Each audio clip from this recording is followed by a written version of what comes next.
Hi friends, good morning. இன்றைக்கி வந்து பார்த்திங்கன்னா நம்ம வீட்டில் காலையில் டிஃபனுக்காக வந்து பார்த்திங்கன்னா ரவா உப்புமா செய்ய போகிறோம்.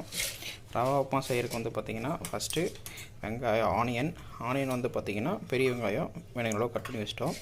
அதுக்கப்புறம் வந்து பார்த்திங்கன்னா இஞ்சி வந்து பார்த்திங்கன்னா கொஞ்சம் கட் பண்ணி வச்சிட்டோம். அதுக்கடுத்து வந்து பார்த்திங்கன்னா வரமிளகா உங்களுக்கு எந்த அளவு காரம் வேணுமோ அந்த அளவு நீங்கள் கட் பண்ணி வச்சுக்கலாம். எல்லாம் ரெடி பண்ணி வச்சுட்டு அதுக்கடுத்தது வந்து பார்த்திங்கன்னா வடக்கல் வச்சு அடுப்பு பற்ற வச்சுட்டு வடக்கல் வச்சாச்சு. அதில் வந்து பார்த்திங்கன்னா ஆயில் வேணுங்களை ஊற்றியாச்சு. அதுக்கடுத்து வந்து பார்த்திங்கன்னா ஆயில் நல்லா ஹீட் ஆட்டோம்னு கடுகு போடணும்.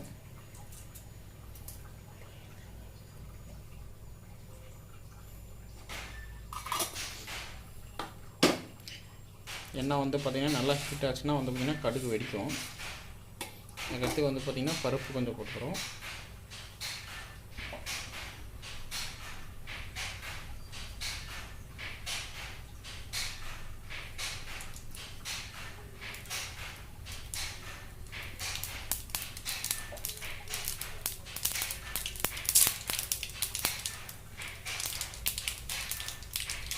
அதுக்கடுத்தது நம்ம கட் பண்ணி ரெடி பண்ணி வச்சுருந்தது ஆனியன் ஃபஸ்ட்டு ஆட் பண்ணிக்கிறோம். அதுக்கடுத்தது மிளகாய், அதுக்கடுத்து இஞ்சி,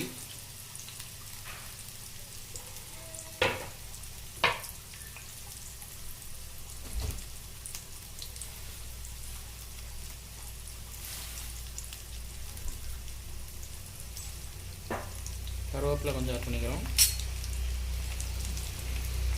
தாளிக்கிறதுக்கு தவாய் கொடுக்கணும்.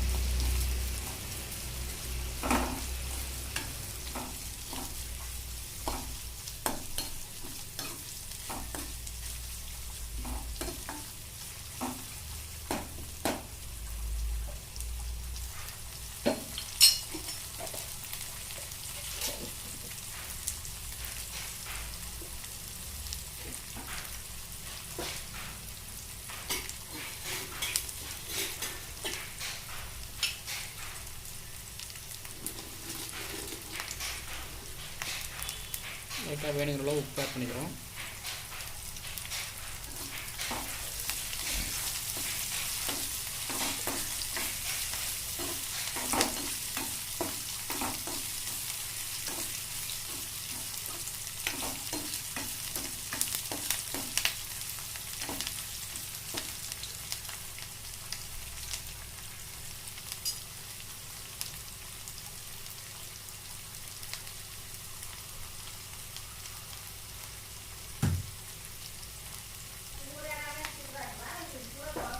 இல்ல அது பாதி தான் ஆகಬೇಕು.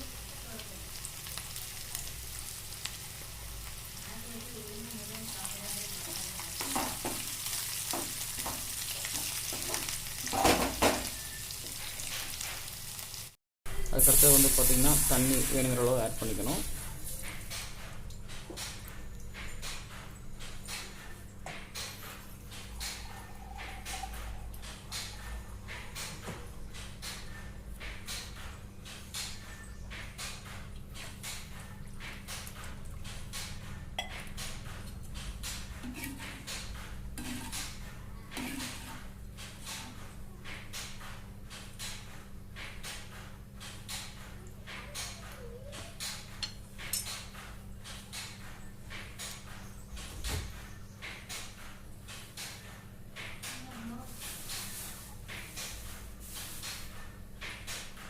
தண்ணி வந்து பார்த்திங்கன்னா நல்லா சூடாகணும்.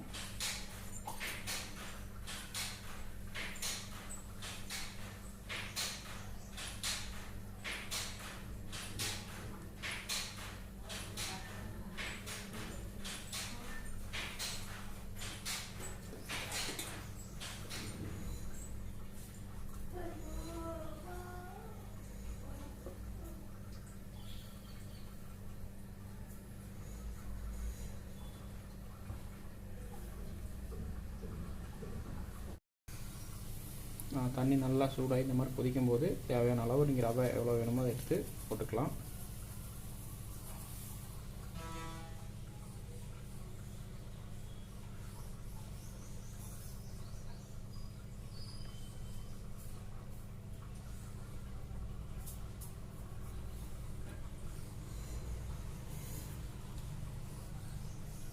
போட்டதுக்கப்புறம் ஒரு டைம் நல்லா கலக்கி விட்டுக்கிட்டு அந்த தண்ணி சுண்டுற வரைக்கும் விட்டுட்டிங்கன்னா போதும். தண்ணி சுண்டுற வரைக்கும் விட்டுட்டா நல்லா சுவையான ரவா உப்புமா ரெடி ஆயிரும். This video is sponsored by Buy Mode e-shopping.